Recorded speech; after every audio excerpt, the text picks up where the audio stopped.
In the 1920s, engineers had a problem.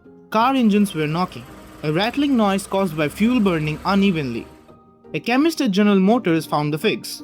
Adding tetrathyl lead to gasoline smoothed it right out. It worked so well that by the 1970s, nearly every car on the planet burned leaded gasoline. There was just one catch. Every time the fuel burned, it released lead into the air as fine particles.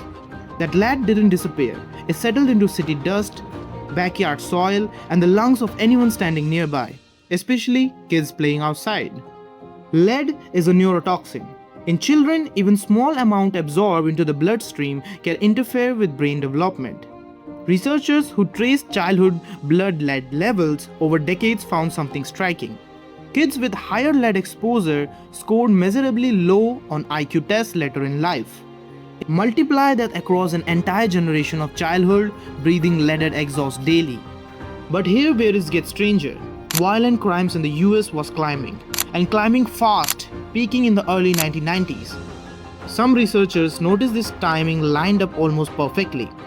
Kids exposed to peak lead levels in the 1960s and 70s were reaching their late teens and 20s. This became known as the lead crime hypothesis. Here's the part almost nobody expects. Despite all of this, average IQ scores didn't fall during the leaded gasoline era. They actually rose. Generation after generation, for most of the 20th century, it's a well-documented pattern called the Flynn effect, driven by better nutrition, more schooling, and richer environment. So the real story isn't each generation got dumber, it's that two invisible forces were pulling in opposite direction at the same time, which raises an uncomfortable question.